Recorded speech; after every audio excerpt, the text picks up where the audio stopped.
सत्संग जी, आज भी हम सबको कहीं ना कहीं भ्रम हो जाता है कि मेरे समझाने से नहीं समझ रहा तो नहीं साथ संगत, कृपा नहीं है। यह जो आवाज़ है, यह जो सत्य की आवाज़ है, सबको लगाया जा रहा है। ऐसा नहीं कि कोई एक बंद कमरे या कोई एक स्थान तक सीमित है। लाउड स्पीकर लगाकर जोर जोर से लगाया जा रहा है कि आओ प्रभु का दर्शन कर लो, कह दो सब इंसानों को। आज संसार में भक्त की कमी नहीं है। हमारे बाबा हरदेव सिंह जी महाराज हरदेव वाणी शब्द नंबर 107 में कलमबद्ध किए हैं कि भक्त है चार तरह की, लेकिन सबकी अलग कहानी है, अलग अलग है भाव सभी की, सबकी अलग निशानी है। फिर आगे समझाते हैं कि आर्त भगत है पहला जो हर दुख संताप से डरता है, और वह जन तो केवल बस भय के कारण भक्ति करता है। शास्त्र में आर्त भगत के बारे में कहा गया है कि जो किसी के जीवन में कोई दुख या कोई परेशानी आ गया, वो कोई एक स्थान पे जा कर करके या कोई वैसे स्थान पे पहुंच कर करके अपने दुख के निवारण के लिए विनतियां लगाते हैं और उनका दुख दूर हो जाता है। और जो वो मनोकामना रखते हैं उनके सामने वो पूर्ण करते हैं, और निरंतर उसी ओर अग्रसर रहते हैं इस भय से कि नहीं जाने से शायद मेरा वो काम फिर से हो जाएगा या मेरा काम बिगड़ जाएगा। भक्त की श्रेणी में वह भी आता है। भगवान श्री कृष्ण ने भी अर्जुन को समझाए कि हे अर्जुन, मेरा चार प्रकार के भक्त है। चतुर्विद्या मां भजन्ते सुकृता अर्जुना, अर्थो अर्थार्थी जिज्ञासु ज्ञानी च। कहीं मेरा चार प्रकार के भक्त है। वही बात समय के सदगुरु युग दृष्टा बाबा हरदेव सिंह जी महाराज कलमबद्ध किए हैं। फिर आगे फरमाते हैं भक्त है दूजा अर्थार्थी, जो धन वैभव की मांग करे और खास किसी मकसद के कारण भक्ति पथ पर पांव धरे। आप देखे होंगे संसार में बहुत सा ऐसे भक्त हैं, मेरा कारोबार चल जाए, मेरा मकान बन जाए, नौकरी लग जाए, बिजनेस व्यापार हो जाए, मैं यह कार्य को करूँगा। और वह उनका कार्य हो जाता है और वो उसके जो उनका मनोकामना रहते हैं वो पूर्ण करते हैं। इसके बाद फिर वो अपने काम में मग्न हो जाते हैं। भक्त की श्रेणी में वह भी है। इसलिए कहा गया है कि भक्त है दूजा अर्थार्थी, जो धन वैभव की मांग करे, खास किसी मकसद के कारण भक्ति पथ पर पांव धरे। वो जिस मकसद को लेकर करके भक्ति के लिए आए, वो मकसद पूर्ण हुआ, उनका भक्ति समाप्त हुआ। भक्त है तीजा जिज्ञासु, जो ईश्वर से अनजान है, वो तो करना चाहता, इस मालिक खाली का पहचान है। जिज्ञासु भगत के बारे में कहा गया है कि मन में जिज्ञासा है। कैसा जिज्ञासा? कि जिस प्रभु परमात्मा के बारे में ये शास्त्र लिखे गए हैं, जिस प्रभु परमात्मा का रूपों का वर्णन शास्त्रों में किया गया है, वैसे प्रभु परमात्मा को मैं जानूं, वैसे प्रभु परमात्मा को मैं पहचानूं। जो शास्त्र कहते हैं देखने योग्य है, देखा जा सकता है, ऐसे परमात्मा को जानो। और वो निरंतर यदि कहीं भी आवाज आता है प्रभु परमात्मा का, वो जिज्ञासा लेकर करके उस स्थान तक पहुंचते हैं और फिर वो वापस लौट जाते हैं। वो निरंतर यात्रा में है, वो परमात्मा मुझे मिल जाए। कुछ देर पहले आप देखेंगे महात्मा अपने भाव रखे कि मैंने 16 वर्ष वैसे स्थान पे बिताए, लेकिन मेरे मन में पूर्ण संतुष्टि नहीं आया। क्यों?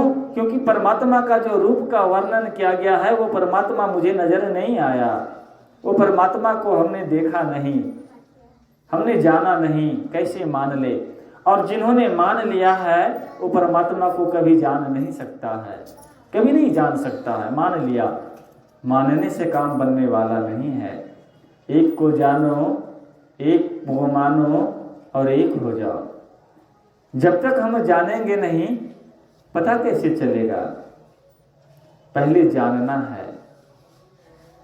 और साथ संगत आगे कहते चौथा, ज्ञानी भगत हरि का जान के भक्ति करता है, हर पल हर क्षण गुरु वचनों का मान के भक्ति करता है।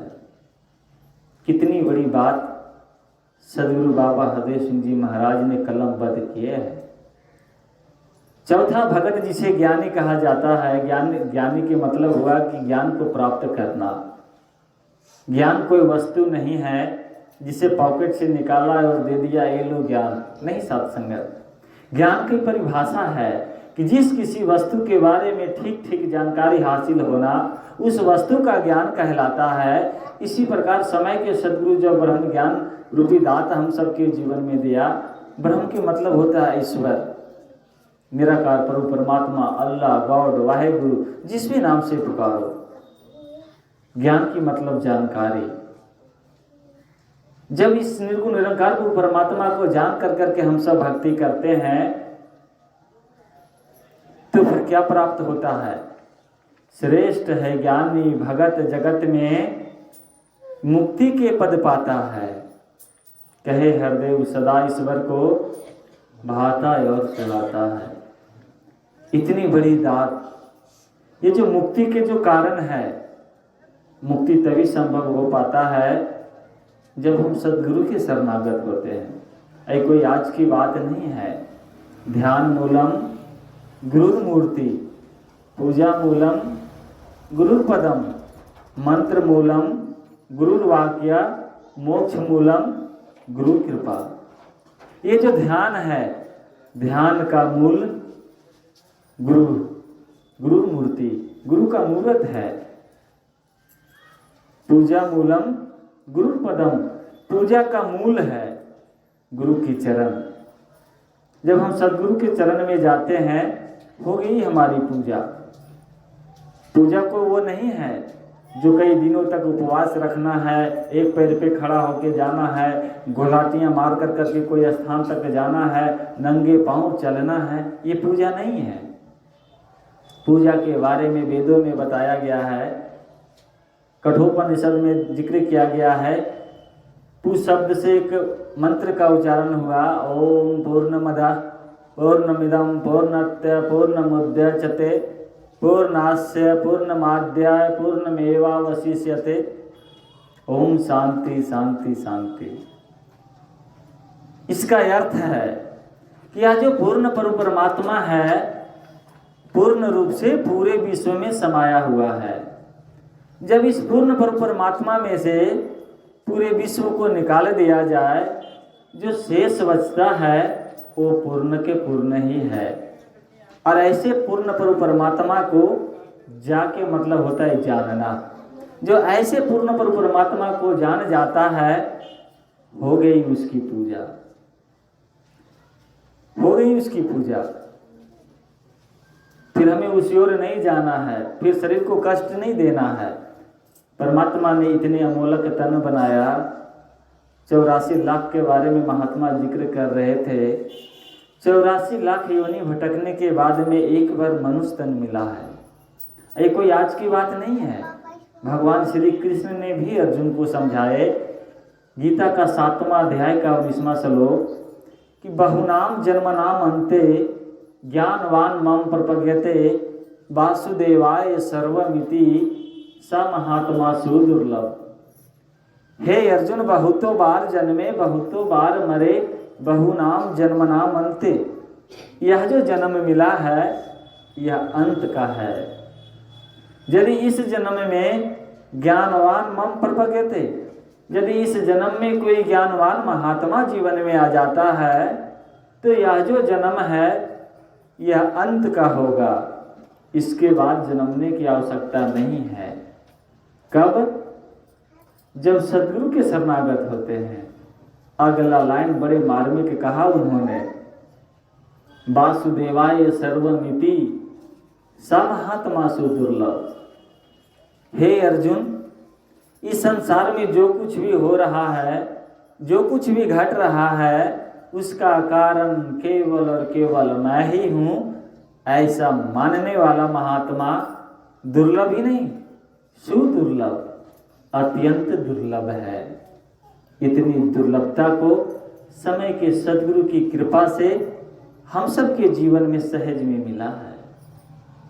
भगवान श्री कृष्ण ने कहा कि हे अर्जुन, जो मुझे जानना चाहता है मुझे ना ढूंढे। क्यों? हरि व्यापक सर्वत्र समाना। जो परमात्मा सभी जगह है, एक समान है, वो दुर्लभ हो सकता है क्या? नहीं हो सकता। इसलिए तो तुलसीदास जी ने कहा हरि ना दुर्लभ जगत में। तो फिर प्रश्न आता है कि दुर्लभ कौन? अगला लाइन में उन्होंने फैसला दिया, हरि ना दुर्लभ जगत में, हरिजन दुर्लभ होए। जो इस परमात्मा को, इस हरि को तत्व रूप से जानता है वो जन दुर्लभ है।